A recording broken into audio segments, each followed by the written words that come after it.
Bonjour, je m'appelle David Lefrançois, je suis coach et formateur de coach et représente l'Institut des neurosciences appliquées.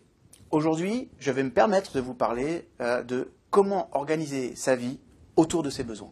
D'abord, nous allons clarifier ce qu'est un besoin. Un besoin, c'est une nécessité organisée, consciente ou non, qui permet à l'individu de bien vivre, de mieux vivre. Ces besoins sont parfois conscients, parfois inconscients, vous le savez. Le problème, c'est que les besoins qui sont inconscients, s'ils ne sont pas mis en œuvre dans notre vie, il y a un manque qui s'organise, qui s'installe, et ce manque aura des conséquences sur votre motivation, le plaisir que vous avez de faire les choses, et puis naturellement, tout l'engouement et l'enthousiasme que vous pourriez mettre à faire ces mêmes choses. En fait, si les valeurs, c'est le carburant, vous allez voir que les besoins, c'est tout ce qui va nous permettre de vivre confortablement. Et donc là, c'est important d'organiser une vie qui repose sur ces besoins parce que, une fois encore, si les besoins, si ce que je fais dans mon travail, dans mon couple, dans ma société, ne répond pas à des besoins qui sont des besoins essentiels pour moi, je vais me désengager à un moment ou à un autre. D'accord ? Donc c'est très important de faire attention à ces besoins. Une bonne question, c'est quand même comment je sais quels sont mes besoins, comment je les identifie. Eh bien, il y a plusieurs voies d'accès. La première, c'est de tout simplement se poser la question, quels sont mes besoins ? Prenons un exemple. Dans le travail, de quoi avez-vous besoin pour être motivé, engagé et complètement centré sur l'objectif qui vous est fixé ? Une autre voie possible, c'est de se poser la question, c'est qu'est-ce qui me manque ? Qu'est-ce qui me manque concrètement au quotidien pour être épanoui, pour prendre du plaisir ? Et une fois encore, c'est valable dans mes différents domaines de vie, le couple, la famille, le travail, mon épanouissement et la dimension tribale. Qu'est-ce qui vous manque concrètement ? Une troisième voie que j'aime particulièrement aussi, c'est la voie des émotions.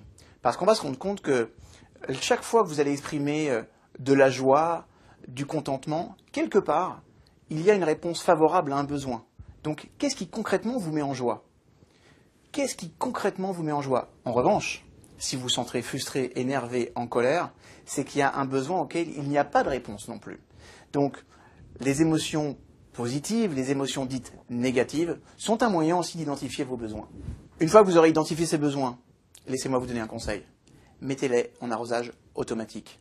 Assurez-vous de ne pas avoir à y penser régulièrement et que les choses s'organisent d'elles-mêmes. Je vous donne un exemple concret.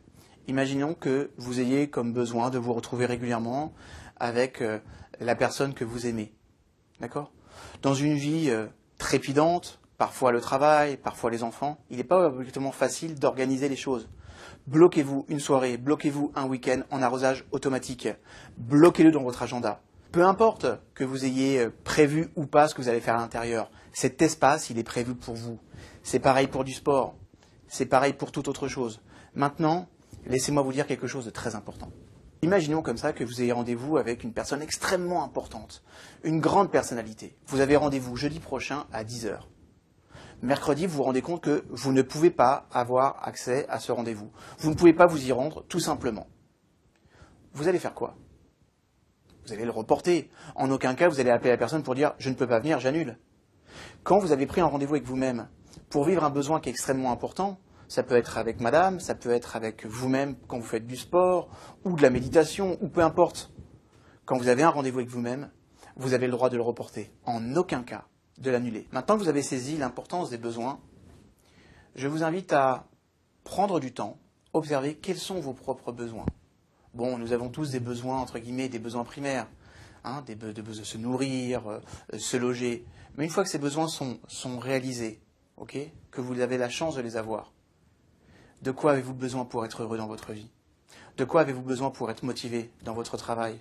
De quoi avez-vous besoin pour passer un niveau supérieur dans votre vie et être plus heureux ?